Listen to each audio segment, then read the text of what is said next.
Hello everyone, ये 12th class वालों की पहली क्लास है। तो इसमें आप सबसे पहले अपने सिलेबस के बारे में जान लीजिए कि आपको इसमें कितनी यूनिट्स पढ़नी है। फर्स्ट आपको पढ़ना है रिप्रोडक्शन, सेकंड है जेनेटिक्स एंड इवोल्यूशन, थर्ड है biology and human welfare, fourth है बायोटेक्नोलॉजी एंड फिफ्थ है इकोलॉजी एंड इन्वायरमेंट। तो ये पांचों यूनिट आपको पढ़नी है। इसमें से आपको सबसे पहले सेकंड वाली यूनिट पढ़नी है। आपको ओरिजिन ऑफ लाइफ के बारे में जानना है।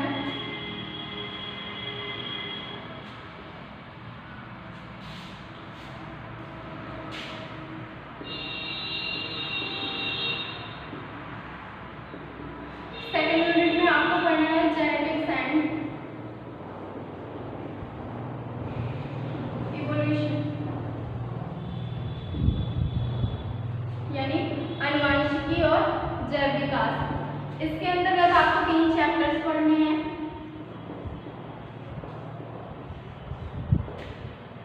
फर्स्ट चैप्टर है origin of life,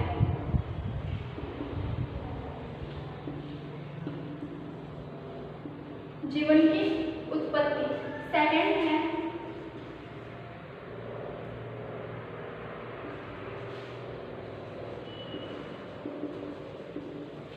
Mendelian law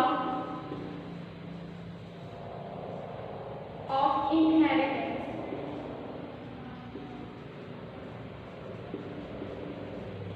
यानी जो आनुवंशिकी का मेंडल लॉ है उसके बारे में आपको पढ़ना है। नेक्स्ट है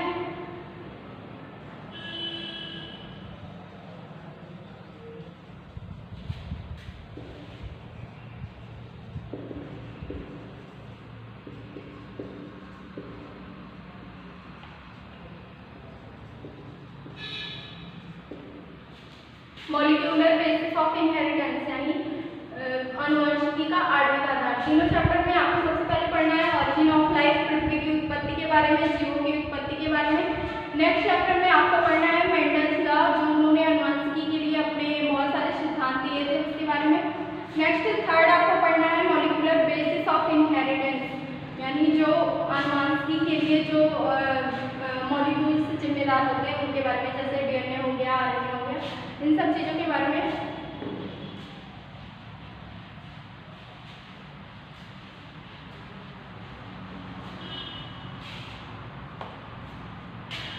चैप्टर फर्स्ट आप ओरिजिन ऑफ लाइफ में देखेंगे।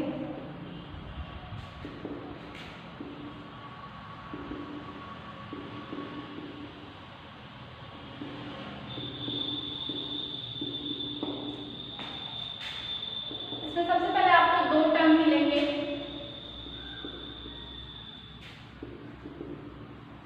इवोल्यूशन, सेकंड है कॉस्मिक इवोल्यूशन।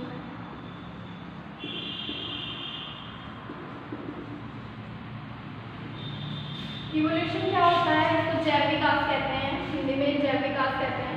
आप जानते हो इवोल्यूशन क्या होता है? जीवों में लगातार होने वाला ऐसा परिवर्तन जो उनके अनुकूलन को, उनकी क्रियाओं को और उनकी संरचनाओं को प्रभावित करता है, वो इवोल्यूशन कहलाता है, जैव विकास कहलाता है। अब नेक्स्ट टर्म है कॉस्मिक इवोल्यूशन। ये किससे रिलेटेड है? ब्रह्मांड से। कॉस्मिक इवोल्यूशन का मतलब होता है कि ब्रह्मांडीय विकास। यहाँ पे आपने जैव विकास पढ़ा, ये जीवों के बारे में होता है, जीवों से रिलेटेड होता है। जबकि कॉस्मिक इवोल्यूशन क्या होता है? ब्रह्मांड से रिलेटेड होता है। इसमें आपको जीवों के बारे में पढ़ना रहेगा कि जीव कैसे, उनकी उत्पत्ति हुई, कैसे उनमें चेंजेस आए। यहाँ पे आपको देखना है कि जो ग्रहों और सौरमंडल में जो चेंजेस आते हैं उनके बारे में आपको पढ़ना है, कॉस्मिक इवोल्यूशन के बारे में।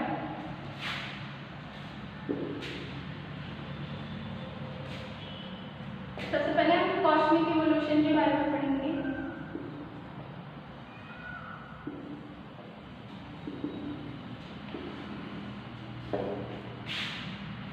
जीवों के विकास में आपको सबसे पहले पढ़ना पड़ेगा कि ब्रह्मांड का विकास कैसे हुआ, किस तरह से पृथ्वी का विकास हुआ, फिर आप जीवों के विकास के बारे में पढ़ेंगे। तो इसमें बहुत सारी हाइपोथेसिस आई थी ब्रह्मांड के विकास के बारे में। सबसे जो पॉपुलर 2 हाइपोथेसिस थी उसके बारे में आपको यहाँ पे पढ़ना पड़ेगा। सबसे पहली हाइपोथेसिस थी बिग बैंग हाइपोथेसिस।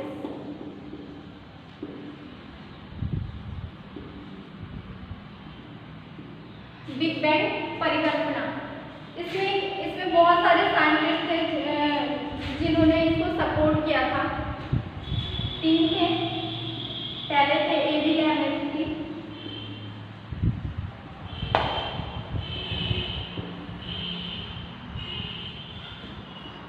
सेकंड थे गैमो एंड थर्ड डीके। 3 साइंटिस्ट ने इसको सपोर्ट किया था। फर्स्ट थे एबी लैमेस्की, सेकंड थे गैमो, थर्ड थे डीके। अब इस हाइपोथेसिस में आपको क्या पढ़ना है, इन तीनों साइंटिस्टों ने एक ही थ्योरी दी थी, इलम की। इन्होंने बताया कि जो कॉस्मिक इवोल्यूशन है, ब्रह्मांड का विकास है, वो पूरी तरह से एक पदार्थ पे आधारित था, सबस्टेंस पे आधारित था, जिसको हम इलम के नाम से जानते हैं। ये पदार्थ स्वतंत्र रूप से अंतरिक्ष में घूम रहा था। इन्होंने बताया कि ये इलम एक सबस्टेंस था, बहुत बड़ा पिंड था जो अंतरिक्ष में घूम रहा था। घूमते घूमते इसमें बहुत सारे पार्टिकल्स एक दूसरे से टकराने लगे, बहुत सारे एंटी पार्टिकल्स और पार्टिकल्स थे जो एक दूसरे से टकराने लगे, और टकराने की वजह से क्या हुआ, इसमें विस्फोट हो गया। विस्फोट होने के बाद ये इलम बहुत सारे छोटे छोटे पिंडों में टूट गया। इस तरह से बहुत सारे छोटे छोटे पिंडों में टूट गया, और ये पिंड जो थे वो आग के गोले के रूप में दिखाई देने लगे। इसमें जो सबसे बड़ा पिंड था,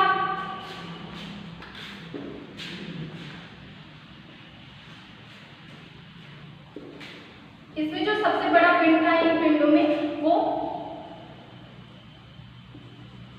सूर्य बन गया। बाकी जो सारे पिंड थे वो अपनी अपनी कक्षाओं में उपस्थित हो गए और इसके चक्कर लगाने लगे। तो इस तरह से इलम नाम के पदार्थ से सौर मंडल का निर्माण हुआ, सोलर सिस्टम हमारा बना। तो ये सिद्धांत, ये हाइपोथेसिस जो थी वो काफी हद तक जो है इसको वेरीफाइड करती है, इसको जो है बताती है कॉस्मिक इवोल्यूशन में। नेक्स्ट इसमें था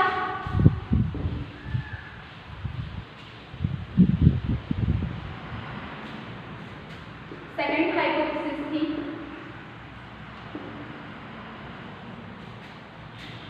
नेबुलर हाइपोथेसिस।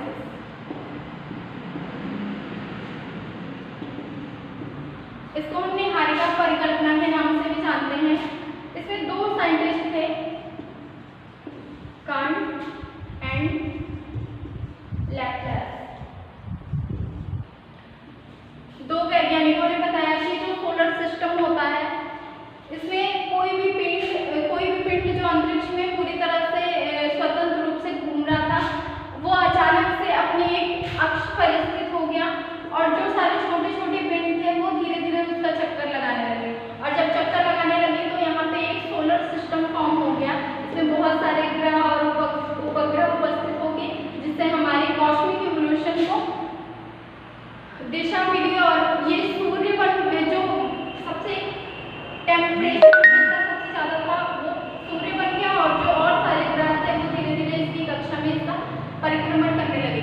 तो आपने पढ़ा बिग बैंग हाइपोथेसिस में इलम नाम के पदार्थ से ब्रह्मांडीय विकास हुआ। नेबुलर हाइपोथेसिस में बताया गया कि बहुत सारे जो पिंड थे अंतरिक्ष के वो आपस में किसी दूरी पर घूमने लगे, जिसकी वजह से सोलर सिस्टम हमारा बन गया, और जो ब्रह्मांडीय विकास है वो पूरा हुआ। अब इन हाइपोथेसिस को 2 भागों में बांटा गया। एक थी ओल्ड हाइपोथेसिस,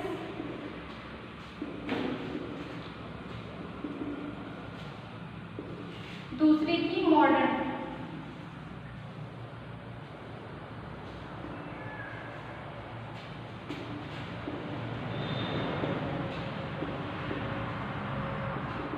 ओल्ड हाइपोथेसिस और मॉडर्न हाइपोथेसिस। ओल्ड हाइपोथेसिस में बहुत सारे साइंटिस्टों ने अपनी अपनी हाइपोथेसिस से रिप्रेजेंट करी थी। आपको इसके बारे में भी 3-4 हाइपोथेसिस पढ़नी है। नेक्स्ट आप मॉडर्न हाइपोथेसिस के बारे में पढ़ेंगे। इसमें केमिकल थ्योरी दी गई थी। सबसे पहले आप पढ़ेंगे ओल्ड हाइपोथेसिस के बारे में।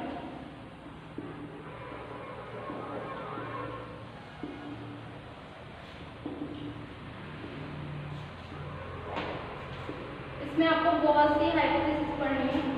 फर्स्ट है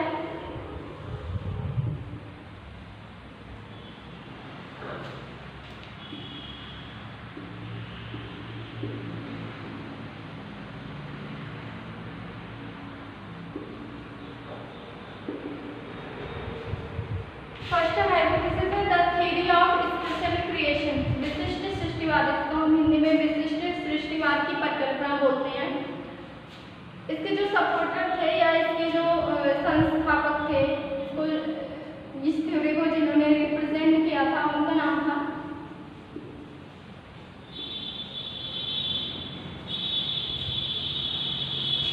फादर सुरेश। ये अंग्रेज वैज्ञानिक थे। इन्होंने बताया ये थ्योरी पूरी तरह से, आप जैसा कि इसका नाम जानते हैं विशिष्ट सृष्टिवाद, पूरी तरह से ये आध्यात्म पर आधारित थी, धार्मिक मान्यताओं पर आधारित थी। फादर ने बताया कि बाइबल में ऐसा लिखा गया है कि जो ब्रह्मांड का विकास हुआ वो दैवीय शक्तियों के द्वारा हुआ, यानी किसी ईश्वरीय शक्ति के द्वारा 7 दिनों में पूरे ब्रह्मांड का विकास हुआ। पहले दिन ब्रह्मांड में सूर्य बने और सोलर सिस्टम बना, दूसरे दिन बहुत सारे ग्रह बने, फिर उसके अगले दिन पृथ्वी पर धीरे धीरे जीवों का विकास हुआ, पृथ्वी पर जीव विकसित हुए। तो इस तरह से 7 दिनों में पूरे ब्रह्मांड का विकास इन्होंने समझाया इस थ्योरी के अंतर्गत, जिसको हम the theory of special creation कहते हैं। तो इसका बाद में रिजल्ट क्या निकला, जब इस पे और सारे साइंटिस्टों ने अपना जो है स्टडी किया, इसको अध्ययन किया, तो उन्होंने क्या रिजल्ट निकाला कि जो विज्ञान होता है वो पूरी तरह से अध्यात्म को अप्रामाणिक मानता है, इसलिए ये थ्योरी फेल हो गई।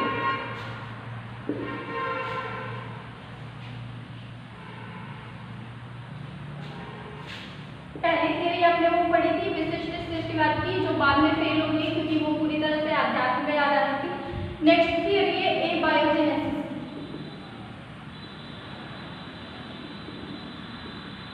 यानी स्वतः उत्पत्तिवाद की थ्योरी। इसको सपोर्ट किया था प्लेटो ने, थेल्स ने,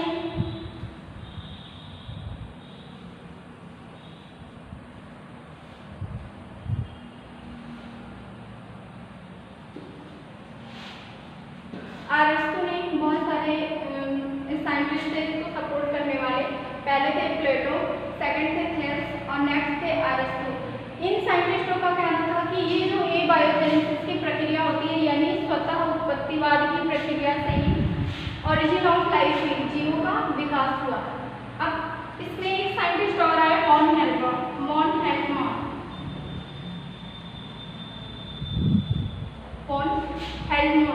इन्होंने प्रैक्टिकल किया और इसको प्रूव किया, बताया कि अगर हम पसीने से भीगी शर्ट को गेहूं के चोकर के साथ रख देते हैं तो उसमें 21 दिनों में चूहे अपने आप उत्पन्न हो जाते हैं। अपने प्रैक्टिकल में इन्होंने दिखाया कि अगर हम पसीने से भीगी हुई कमीज को गेहूं के चोकर के साथ रखते हैं तो यहाँ पर 21 दिनों में अपने आप चूहों की उत्पत्ति हो जाती है।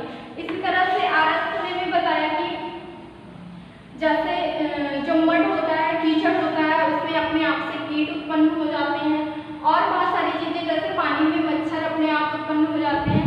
तो ये सारी चीज़ें साइंटिस्टों ने बताई, लेकिन ये बाद में पूरी तरह से ये थ्योरी भी बाद में फेल हो गई, क्योंकि किसी भी जीव को जब लुईस पास्चर ने बैक्टीरिया के बारे में बताया तो उन्होंने बताया कि कोई भी जीव अपने आप से उत्पन्न नहीं हो सकता, उसके लिए किसी एक सेल की आवश्यकता होती है, कुछ ऐसे मटेरियल्स की आवश्यकता होती है।